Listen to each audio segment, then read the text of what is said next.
Welcome and thank you for joining us on African Free Press Television for news around Africa. I am Momo Basi. Plans to eliminate the president of Nigerian Christian Association of Nigeria, CAN, Pastor Ayo Orisha-Jafo, by sabotaging the integrity of his Bombardier Challenger 600 aircraft has been uncovered.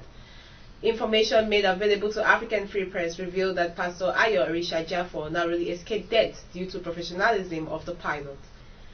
A reliable source close to the CAN president said Pastor Orisha-Jafo, who also is the senior pastor of the Word of Life Bible Church, was on board his private aircraft when the pilot indicated an unusual sound from the engine compartment, forcing him to make an emergency landing and subjecting the aircraft for checks.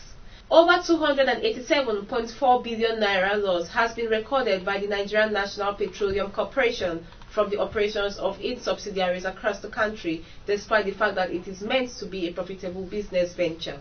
According to figures made available by the corporation, 250 billion naira has been lost as a result of the inefficiencies of the Pipelines and Product Marketing Company (PPMC) alone, which is one of its subsidiaries. The PPMC's 250 billion naira loss accounts for about 87% of the corporation's aggregate loss by implication. Investigations have revealed that aside the huge losses coming from the PPMC, the refineries and contractual arrangements, among other problem areas, were responsible for the remaining 13% of the losses made by the corporation. A new report by Transparency International Rwanda says that bribery is the leading form of corruption in the media industry. The report, which is the first of its kind in the sector, shows that members of the press are highly exposed to bribery temptations. Other forms of corruption being quoted in the report were gifts, sexual-based corruption, favoritism, nepotism, and extortion, in which corruption manifested among media practitioners. Recently, the Ivorian political opposition organized a march against the state broadcaster, the Ivorian Radiofusion and Television (RTI), to denounce what they call the government's stranglehold on the state's broadcaster. The opposition march was led by former Prime Minister Charles Konambani, Ivorian ex-Speaker of Parliament Mamadou Coulibaly, and other presidential candidates.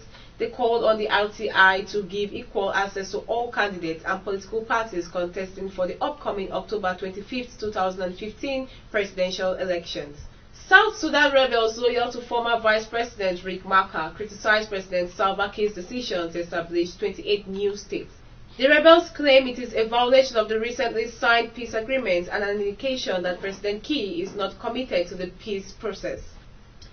Liberian Foreign Minister Augustin Gafwan has resigned, saying he wants to be an active player in the coming 2017 presidential and general elections in Liberia.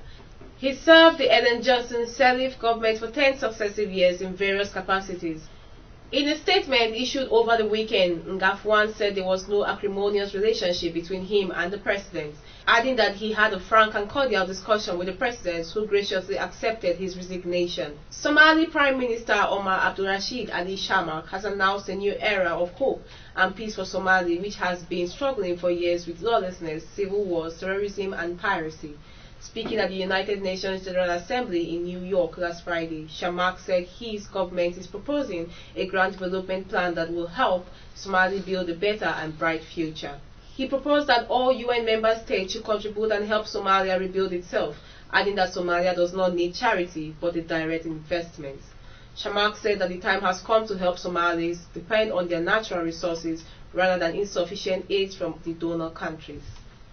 At least 8 people have died in the shootings in Burundi's capital, Bujumbura, in the latest series of attacks since the disputed presidential election.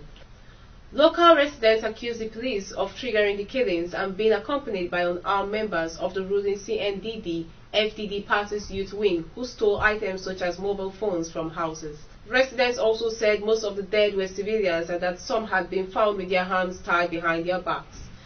Deputy Police spokesperson Pierre Nkurunziza denied that officers had been involved in the killings and said those responsible were criminals who were escaping police arrest.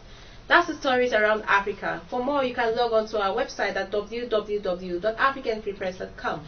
You can also follow us on Twitter and like us on Facebook at African Free Press. I am Momo Basi. Have a great week ahead.